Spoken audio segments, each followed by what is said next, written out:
Assalamualaikum warahmatullahi wabarakatuh. Alhamdulillah, salatu wassalamu ala rasulillah wa ala alihi wa sahbihi wa mawalah wa la hawla wa la quwwata illa billahi wa ba'du. Pagi hari ini kita akan membahas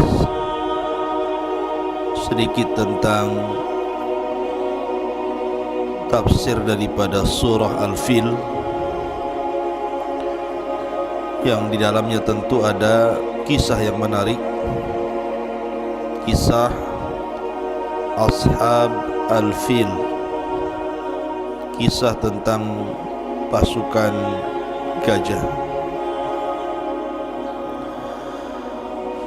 Ma'asyiral muslimin yang dimuliakan Allah Subhanahu wa taala, ikhwan akhwat yang dimuliakan Allah Azza wa Jalla. Awal kisah ini berasal dari sebuah negeri di Yaman namanya Najran. Di Yaman ada satu negeri namanya Najran. Najran ini mayoritas manusianya beragama Nasrani kala itu. Najran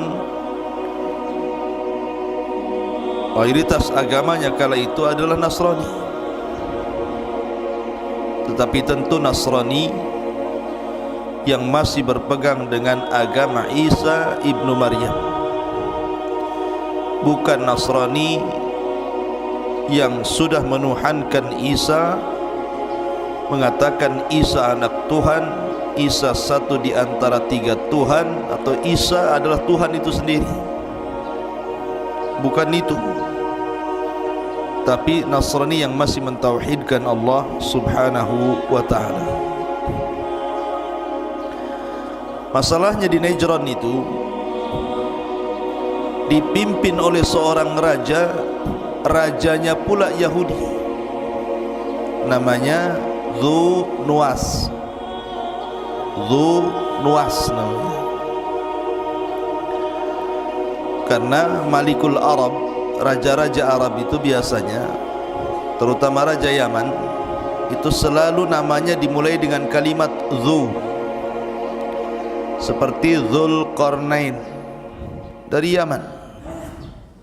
Dzu Nuwas itu Raja Najran. Lah Dzu Nuwas ini agamanya Yahudi, tetapi masyarakat Najran itu mayoritas Nasrani. Lah akhirnya Dzu Nuwas ini ingin menjadikan Najran ini semua menjadi Yahudi, memaksa rakyatnya untuk berpaling dari agama mereka, dari Nasrani pindah ke Yahudi.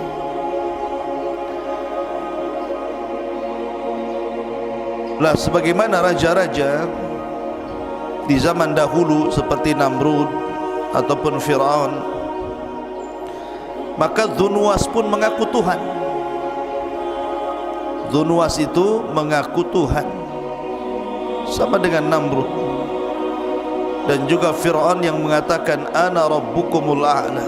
Lah Dzu Nuwas ini ngaku dirinya adalah Tuhan yang harus disembah oleh kaumnya. Untuk supaya meyakinkan bahwa dirinya adalah Tuhan, Dzu Nuwas ini punya tukang sihir. Tukang sihir inilah yang kemudian membuat keajaiban-keajaiban, seolah-olah keajaiban itu datang dari Dzu Nuwas, sehingga masyarakatnya merasa ketakutan dan menganggap Dzu Nuwas adalah Tuhan. Jadi Dzu Nuwas itu punya tukang sihir, dan tukang sihirnya itu selalu membuat keanehan, khususnya untuk Dzu Nuwas, dan supaya masyarakatnya melihat bahwa dia adalah seorang Tuhan. Padahal datang dari sihirnya tukang sihir Dunwas. Lah karena tukang sihirnya Dunwas sudah tua, akhirnya dia ngomong sama Dunwas untuk dicarikan anak muda, biar saya bisa belajar dan mengajarkan sihir kepada anak muda itu. Kalau aku mati, dia penerusnya. Maka oleh Dunwas dicarikan anak muda yang cerdas, kemudian belajar kepada tukang sihir itu. Masalahnya, perjalanan dari rumah anak muda ke tukang sihir itu melewati sebuah gereja. Di zaman itu agamanya Nasrani mayoritas. Dia penasaran, masuk dia ke gereja, rupanya berjumpa dengan sang rahib. Belajarlah anak muda ini kepada sang rahib, tetapi di satu sisi dia datang ke tukang sihir dan belajar sihir. Jadi dua pelajaran dia belajar. Pertama, belajar tauhid kepada seorang rahib yang ada di gereja itu.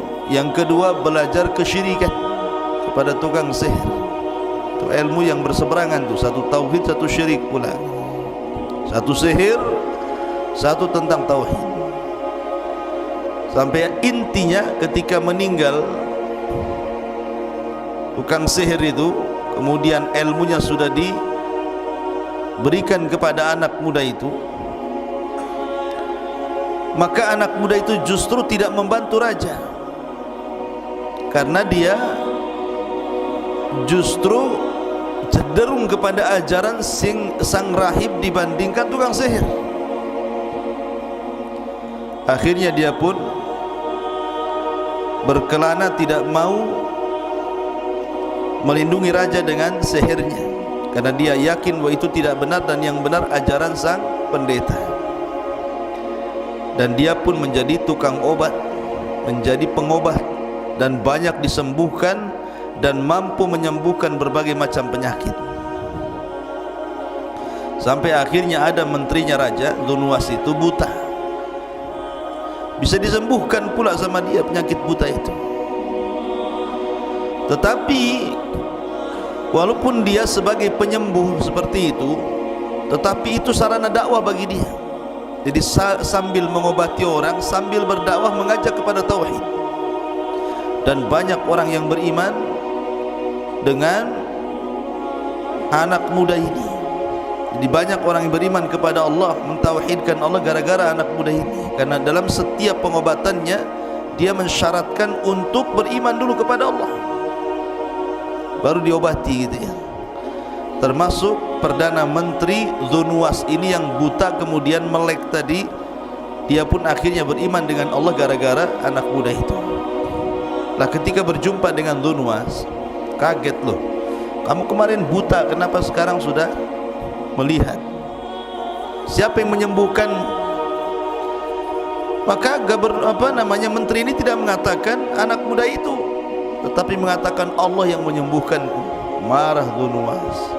Gimana dia ngaku Tuhan, tiba-tiba kemudian di sampingnya ngomong yang menyembuhkannya Allah. Berarti ada Tuhan selain dia, kan begitu? Maka disiksanya orang ini, dipaksa siapa yang menyembuhkannya. Rupanya ditangkap pula anak muda itu. Terakhir anak muda itu ngaku siapa yang mengajarkannya sang rahib, ditangkap juga sang rahib. Tiga-tiganya ditangkap, masuk ke dalam sel. Kemudian sang raja pun menyiksa tiga-tiganya ini, suruh murtad dan mengakui ketuhanannya, tetapi tiga-tiganya tetap istiqomah. Pertama dipanggilnya menterinya itu, karena tidak mau kufur, akhirnya digergaji dari atas kepala sampai kaki, terbelah jadi dua.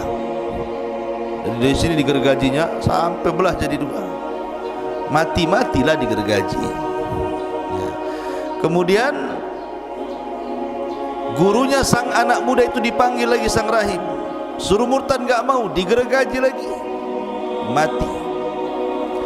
Anak muda ini ketika mau digergaji, sang raja nggak mau. Saya mau membuat perhitungan dengan anak muda ini gara-gara dia gaduh semuanya. Akhirnya dia mengutus prajuritnya, bawa anak muda ini, lempar di atas gunung. Akhirnya dibawalah oleh prajurit anak muda ini ke atas gunung. Anak muda ini berdoa kepada Allah agar Allah melindungi dia, dan Allah kabulkan. Sampai di atas gunung, tiba-tiba gunung itu menggema, gempa besar. Para prajuritnya pada jatuh mati gara-gara gempa itu. Prajurit yang mengangkat dia ke atas gunung mati semua, kecuali anak muda itu masih hidup. Dia turun. Kaget sang raja melihat dia masih hidup. Ditangkap lagi anak muda itu. Kata sang raja, bawa dia ke tengah lautan, lempar di tengah lautan. Ketika di tengah lautan, anak muda ini berdoa lagi kepada Allah. Tiba-tiba datang ombak menghampas seluruh kapal prajurit raja. Akhirnya karam, mati semua. Anak muda ini masih hidup, gak mati-mati. Sang raja dengar anak muda itu masih hidup, marah lagi, tangkap anak muda itu. Jadi asing ditangkap, mau dibunuh, tak bisa-bisa, tak bisa mati anak muda ini. Sampai suatu ketika anak muda ini karena sudah tahu dia tidak mungkin lolos, kemanapun dia pergi pasti ditangkap dan akan ada upaya pembunuhan. Dia ingin kematiannya husnul khotimah. Akhirnya dia pun mengatakan kepada sang raja, raja, Dzunwas, kamu tidak akan bisa membunuhku kecuali ikuti saranku.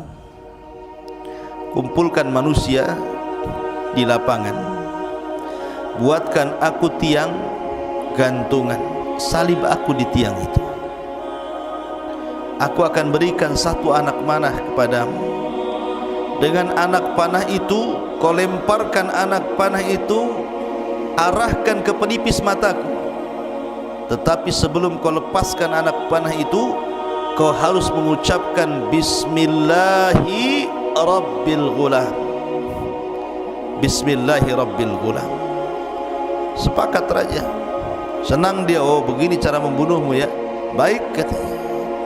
Dikumpulkan orang-orang Najran, sampai-sampai Ibnu Katsir rahimahullah ta'ala menyebutkan jumlahnya itu sampai 20.000 lebih manusia yang ada di Najran dikumpulkan. 20.000 lebih hadir di lapangan itu. Kemudian raja pun membuat tiang gantungan, disaliblah anak muda itu di situ. Kemudian anak muda itu setelah memberikan anak panah kepada sang raja Dzunwas, maka Dzunwas ingin menampakkan bahwa dia adalah Tuhan dan bisa membunuh anak muda itu. Ditariknya anak panah dari busurnya, kemudian dia mulai membaca Bismillahi Rabbil Ghulam. Tidak sadar dia akan ngaku Tuhan, tetapi dia malah mengucapkan Bismillah dengan menyebut nama Allah, Rabbnya si fulan, secara otomatis membatalkan ketuhanannya ya. Dia kan Tuhan, harusnya jangan ngomong Bismillah Birabbil Ghulam. Tapi itulah siasat anak muda itu. Ketika dia menyebutkan Bismillahi Rabbil Ghulam, orang-orang mendengar semuanya, melesatlah anak panah itu tepat di pelipis anak muda itu, kemudian meninggal. Manusia yang menyaksikan ketika itu, tiba-tiba mereka berteriak, Amanna bi Rabbil Ghulam, Amanna bi Rabbil Ghulam. Kami beriman dengan Rabbnya anak muda itu. Melihat hal itu raja stres. Ini yang beriman 3 orang, gara-gara matinya anak muda ini yang beriman 20.000 orang. Namanya gugur satu, tumbuh 20.000 tuh ya. Jadi raja stres nih, kok bisa orang-orang ini beriman secara cepat seperti itu? Itulah hidayah. Meninggal saja anak muda ini, bangkit 20.000 orang dan mengatakan amanna bi Rabbil Ghulam, kami beriman dengan Rabbnya si Gulam. Akhirnya sang raja marah dan dia mengatakan kepada prajuritnya, tutup gerbang, jangan ada satupun orang-orang itu keluar dari gerbang. Maka ditutuplah sang prajurit, tidak ada boleh keluar dari lapangan itu. Akhirnya satu persatu kata sang raja, buat mereka murtad kembali dan mengakui ketuhananku. Kalau tidak, hukum mereka. Buatkan parit yang sangat besar, masukkan kayu sebanyak-banyaknya, bakar dengan api sebesar-besarnya. Siapapun yang tidak mau mengakui diriku Tuhan, masukkan dia ke dalam api itu. Betul-betul dibuat parit api. Satu persatu dari 20.000 itu suruh murtad. Subhanallah, tidak ada satupun yang murtad. Tidak ada satupun yang murtad. Semua masuk ke dalam api itu. Sampai kepada seorang ibu yang membawa anaknya, hampir ragu-ragu dia. Masalahnya anak kecilnya itu mau dilemparkan ke api. Tetapi tiba-tiba Allah membuat bicara anak itu dan mengatakan, wahai ibuku, jangan takut, masuklah kau ke dalam api, karena engkau dan aku akan berjumpa di sorga. Baru kemudian dia melemparkan diri ke dalam api. 1, 2, 3 sampai ribuan, dan hampir 20.000 lebih masuk dalam api itu. Dan Allah takdirkan dari sekian orang yang diuji dengan api itu, ada 1-2 orang yang mampu melarikan diri atas kehendak Allah. Jadi 1-2 orang itu melarikan diri. Dia tidak sempat masuk ke dalam api dan tidak sempat dipaksa dilempar ke dalam api, dan berhasil melarikan diri. Maka berangkatlah dari Najran menuju Syam. Dan kala itu Syam adalah wilayah Nasrani terbesar. Wilayah agama Nasrani terbesar itu di Syam. Melaporkan tentang kekejaman Dzunwas yang ada di Najran. Marahlah Malikus Syam, Raja Syam ini, ketika orang-orang Nasrani Najran disiksa, dibakar hidup-hidup. Maka tentu ada dalam dunia militer itu ada namanya jiwa korsa namanya. Sesama agama kan, kayak kita lah, kalau ada orang Islam dibantai kan kita marah juga gitu. Maka orang Syam ini marah gitu. Ditulisnya surat, ditujukan kepada Ethiopia, Raja Habasyah, karena yang paling dekat dengan Yaman itu Ethiopia. Maka ditulislah surat oleh Raja Syam kepada Raja Ethiopia yang ada di Habasyah, agar menyelesaikan urusan Najran. Setelah kemudian Raja Habasyah membaca kabar daripada Raja Syam tentang pembantaian di Najran terhadap orang-orang yang beragama Nasrani, marahlah Raja Habasyah ini, karena Habasyah juga negeri yang banyak mayoritas Nasrani kala itu. Maka diutuslah 2 pasukan besar dipimpin oleh 2 jenderal. Pertama namanya Abrahatul Asram. Ini muncul nama Abraha di sini. Ya, pertama namanya Abrahatul Asram. Yang kedua namanya Riyadh. Jadi Raja Ethiopia mengirim 2 jenderal besar dengan pasukan besar. Pertama dipimpin oleh Abrahatul Asram, yang kedua dipimpin oleh Riyadh. Berangkatlah 2 jenderal dengan 2 pasukan ini dari Habasyah menuju Najran, Yaman. Lah akhirnya kemudian setelah sampai pasukan itu ke Yaman, maka digempurnya Najran oleh 2 pasukan besar ini, oleh Riyadh dan Abrahatul Asram, dan berhasil dikuasai Najran oleh 2 jenderal asal Habasyah Ethiopia ini. Kemudian Dzunwas pun melarikan diri. Akhirnya kemudian dikejar dan berhasil dibunuh di lautan. Nah, setelah meninggal Dzunwas, maka kondisi Najran kembali kondusif, kembali menguat agama Nasrani, dan dipimpin oleh 2 jenderal, Abrahatul Asram dan Riyadh. Dalam sebuah daerah, ikhwan, tidak mungkin dipimpin 2 orang. Wali kota saja di Batam 1 sama dengan gubernur 1. Tidak mungkin wali kota dalam satu daerah 2. Bisa pecah kongsi nanti. Makanya ketika itu Abraha, dia licik, dia ingin membunuh Riyadh supaya dia satu-satunya penguasa Najran di bawah kekuasaan Habasyah, atau di bawah kekuasaan Ethiopia ketika itu. Akhirnya dengan kelicikan Abraha, dengan taktik dan politiknya Abraha, akhirnya Abraha berhasil membunuh kawannya sendiri namanya Riyal. Ketika Abraha membunuh Riyal, marah ini Malikul Habasyah ini, Raja Ethiopia ini, kok bisa jenderalnya dibunuh oleh Abraha. Akhirnya kemudian ngirim surat kepada Abraha, seolah-olah mengatakan, kenapa kau bisa membunuh Riyadh? Kalau kau tidak bisa mendatangkan alasan itu, kami akan datangkan pasukan yang besar dan akan membunuhmu dan akan membunuh pasukanmu. Akhirnya Abraha pun ingin menangkan Raja Ethiopia. Cerdas Abraha ini.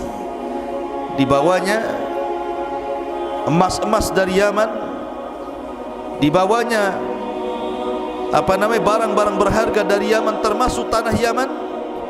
Kemudian dikirim ke Ethiopia dan mengatakan, sesungguhnya kami tidak memberontak Anda wahai raja, kami tetap berada di bawah kekuasaan Ethiopia.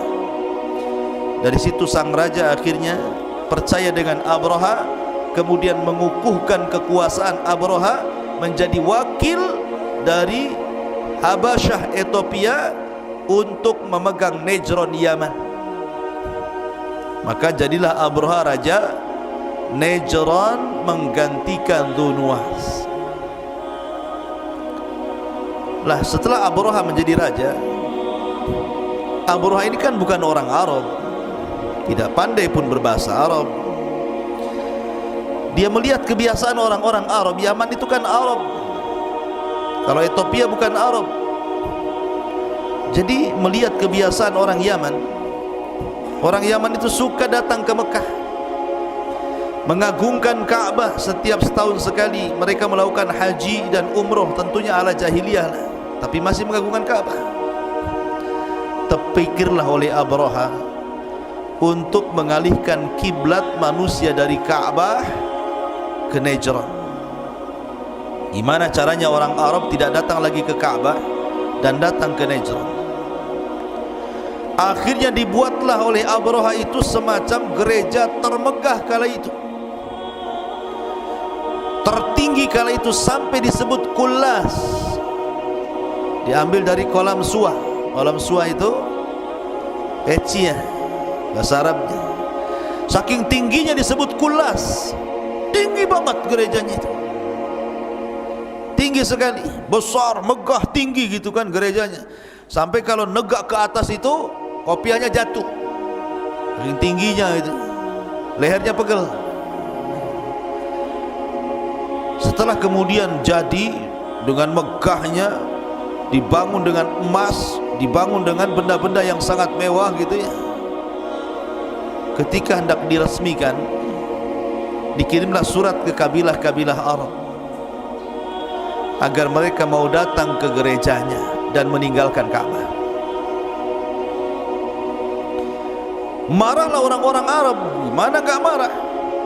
Gak bisa menggantikan Ka'bah dengan gereja. Siapa yang bisa menggantikan Ka'bah dengan gereja? Tidak ada. Kemarahannya sampai akhirnya seorang laki-laki dari Bani Kinana, seorang anak muda dari Bani Kinana, berjalan kaki dari Mekah menuju Yaman. Kemudian malam-malam masuk ke gereja Abraha, berak pula dia di gereja Abraha. Bukan di toiletnya, di dalam gerejanya. Tetapi kan dia orang musyrik, belum ada Islam ketika itu. Kalau orang Islam tidak boleh. Diberakin tuh gereja Abraha. Kurang puas diletakkan surat di situ mengejek Abraha. Bahkan sebagian anak muda yang lain berusaha untuk membakar gereja itu. Bahkan sebagian yang lain berusaha untuk merobohkan gereja itu. Tentu Abraha murka. Bagaimana mungkin orang-orang ini hendak melecehkan dirinya dengan cara menghancurkan gerejanya? Maka dari situ Abraha mencari-cari tahu siapa penyebabnya, apa alasannya. Rupanya penyebabnya adalah karena Ka'bah masih berdiri, masih diagungkan. Kalau Ka'bah tidak dihancurkan, maka akan tetap mereka datang ke Ka'bah mengagungkan Ka'bah, dan percuma mereka tidak mungkin masuk ke gerejanya.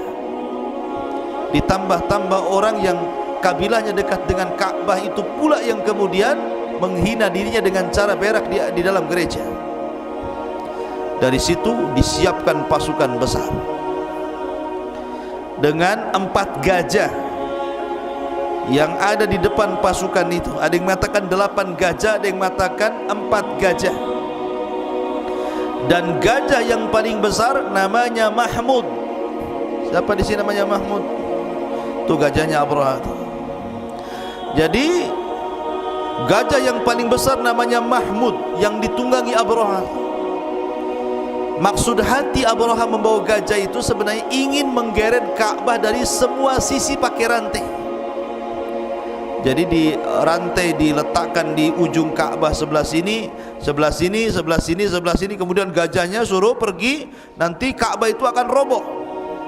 Itu maksudnya, membawa Ka'bah itu untuk menghancurkan Ka'bah. Maka berangkatlah 4 gajah, ada yang mengatakan 8 gajah, kemudian pasukan berkuda, pasukan jalan kaki, pasukan yang sangat besar dari Najran menuju Mekah. Orang Arab itu ketika itu, ikhwan, mereka lemah, tidak bisa melawan Abraha. Kekuatan Abraha terlampau kuat. Ada beberapa kabilah berusaha menyerang Abraha tapi tidak berhasil, percuma, sia-sia. Sampai akhirnya ketika sampai di Taif, orang-orang Taif takut kalau seandainya Abraha menyerang mereka. Akhirnya mereka pun menyerahkan diri dan meminta Abraha untuk tidak menyerang Taif. Disangka mau menghancurkan Lata, patungnya orang Taif.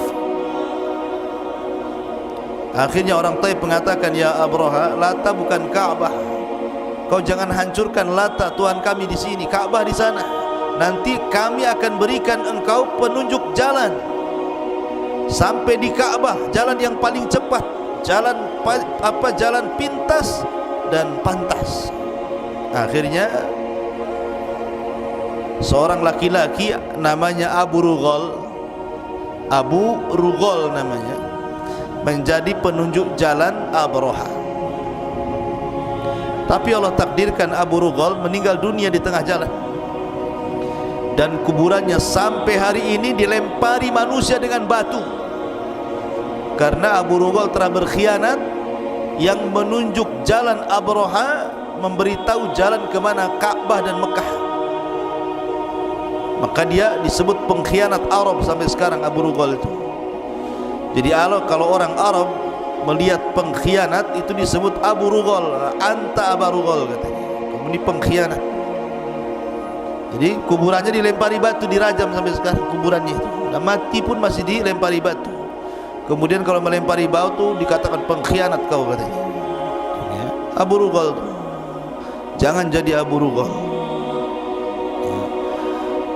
Taib. Akhirnya kemudian ketika Abraha sampai di sebuah Wadin Muhassir, sebuah lembah, Wadin itu Muhassir, tempat nantinya akan ada pengepungan tentara Abraha. Wadin Muhassir ma'ruf bagi orang yang manasik haji Wadin Muhassir itu. Tapi sebelumnya tentara Abraha ini mampir di peternakan orang-orang Arab dan mencuri untanya Abdul Muttalib sebanyak 200 unta. Jadi ketika sampai di Wadin Muhassir, disinilah kemudian Abraha ingin berjumpa dengan Raja Arab, Abdul Muttalib. Datang Abdul Muttalib. Abdul Muttalib ini orangnya punya wibawa, karena ada orang-orang tertentu itu melihat wajah saja orang dah serem. Ada juga kalau melihat wajahnya langsung segen, wibawa. Ada orang yang melihat wajah orang itu langsung meremehkan, wajahnya kayak gitu. Jadi Abdul Muthalib itu punya wajah kalau orang lihat tuh langsung wibawa gitu. Termasuk Abraha. Abraha kan nggak pernah kenal, nggak pernah berjumpa dengan Abdul Muthalib. Ketika Abdul Muthalib datang, Abraha turun dari gajah. Nggak ngomong dari atas gajah, dia turun, dia hormat kepada Abdul Muthalib, ngampar di padang pasir. Masalahnya dua orang ini tidak paham bahasanya masing-masing. Abdul Muthalib tidak paham bahasa Abraha, Abraha tidak paham bahasa Abdul Muthalib. Terpaksalah menggunakan dua penerjemah, menerjemahkan Abdul Muthalib dan menerjemahkan Abrahatul Asram. Seolah-olah Abraha mengatakan kepada Abdul Muthalib, bagaimana pendapatmu tentang pasukan yang akan menghancurkan Ka'bah ini? Tetapi Abdul Muthalib tidak menjawab soal pasukan yang akan menghancurkan Ka'bah. Justru dia mempersoalkan anak muda Abraha yang mencuri unta, 200 unta miliknya. Kata Abdul Muthalib, mana unta-untaku? Kenapa kau curi? Abraha meradang ketika itu. Dikiranya Abdul Muthalib akan marah gara-gara Ka'bahnya akan diserang. Bukannya cerita Ka'bah, malah cerita unta. Maka Abraha pun langsung hilang karismanya. Abdul Muthalib langsung hilang karismatiknya di hadapan Abraha dan mengatakan, aku cerita tentang penyerangan, kau pula cerita tentang unta. Maka kata Abraha, kembalikan untanya. Kemudian Abdul Muthalib mengatakan, ya Abraha, aku tidak tertarik ceritamu tentang penyerangan Ka'bah, karena unta itu ada tuannya, dan tuannya adalah saya. Dan Ka'bah itu juga ada tuannya, dan tuannya adalah Tuhan yang akan melindungi Ka'bah. Tidak ada urusan Ka'bah dengan saya, karena sudah ada pelindungnya Ka'bah itu. Akhirnya Abdul Muthalib pun mengambil unta-untanya, mengumpulkan kabilah-kabilah di sekitar Arab, kemudian berdoa kepada Allah Azza wa Jal. Begitulah orang-orang musyrik, di saat genting mereka berdoa kepada Allah, tapi di saat mereka senang mereka menyekutukan Allah Azza wa Jalla. Wa idza raqibu fil fulki da'awullaha mukhlishina lahuddin falamma najahum idza hum musyrikun. Apabila mereka diombang-ambing di tengah lautan dalam kondisi genting, mereka berdoa ikhlas karena Allah, tapi ketika diselamatkan mereka melakukan kesyirikan. Begitu kebiasaan orang musyrik. Abdul Muthalib pun bermunajat kepada Allah untuk supaya warganya tidak ada yang kena, Ka'bah tidak hancur, dan begitu seterusnya. Akhirnya mereka pun disuruh naik ke mana? Ke Jabal Abi Qubais yang sekarang jadi istana raja. Naik semua ke Jabal Abi Qubais, mau melihat apa yang terjadi dengan Abraha dan pasukannya di atas gunung itu. Maka semua kabilah-kabilah yang dekat dengan Ka'bah naik semua ke Jabal Abi Qubais, dilihatin dari atas tuh mau apa Abraha tuh. Ketika Abraha sudah mendekati Ka'bah, kan di Wadi Muhassir itu kan sudah mendekati Ka'bah, tiba-tiba untanya nggak mau gerak. Disuruh menghadap Ka'bah, jalan ke Ka'bah nggak mau jalan, tapi ke tempat lain mau dia. Kalau disuruh berdiri jalan ke arah Ka'bah nggak mau, langsung deprak lagi. Tapi kalau diarahkan ke selain Ka'bah langsung berdiri dan siap jalan gitu. Ada apa ini? Ya, kok begini? Akhirnya kemudian Allah Subhanahu wa taala menghendaki lain. Tiba-tiba langit gelap, bukan karena awan. Ketika Abraha dan pasukannya melihat ke langit, rupanya gelapnya langit itu karena tertutup oleh burung-burung laut yang berwarna hitam. Itulah burung ababil. Allah kirim burung-burung laut yang disebut dengan ababil. Kemudian burung itu menutup matahari, menutup awan, sehingga gelap gulita, dan setiap burung membawa batu-batu yang sangat panas. Minimalnya 3 batu satu burung, 2 di tangan dan 1 di paruhnya. Kemudian mereka pun melempari batu itu melesat seperti tembakan senapan. Kalau mengenai dadanya tembus ke belakang, mengenai kepalanya tembus ke belakang ke tengkuknya.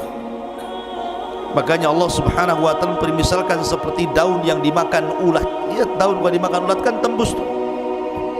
Ya. Dari sini Allah Subhanahu wa taala gambarkan dalam Al-Qur'an peristiwa ini diabadikan, yang kemudian Allah Subhanahu wa taala firmankan dan dijadikan surat yang sangat pendek dalam Al-Qur'an dan dibaca sampai kiamat dibangkitkan. Apa suratnya? Suratul Fil, yang antum semua sudah hafal.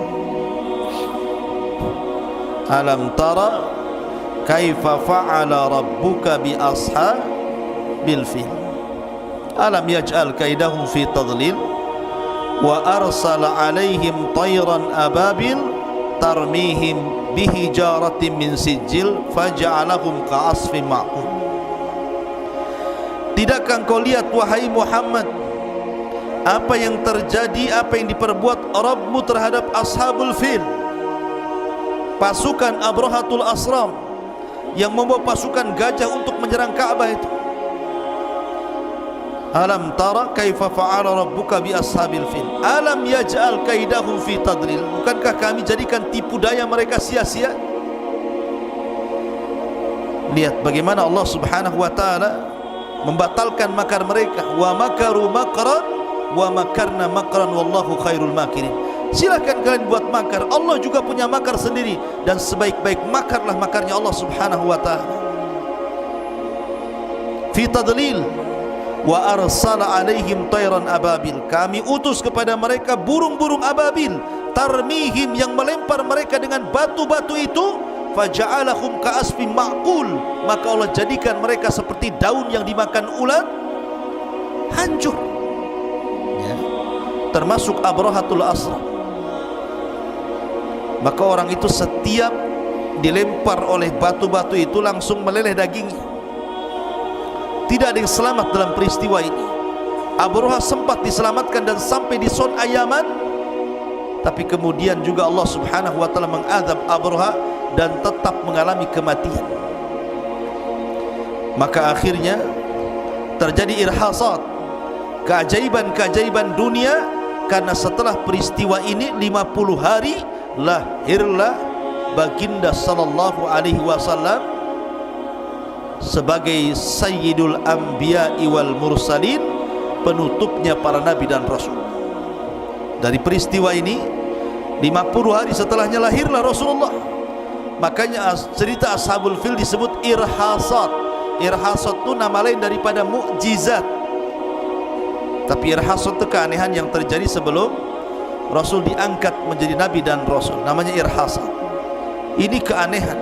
Allah Subhanahu wa taala menangkan orang-orang Mekah dan tanpa ada perlawanan sedikit pun kepada Abrahatul Asram dan pasukannya.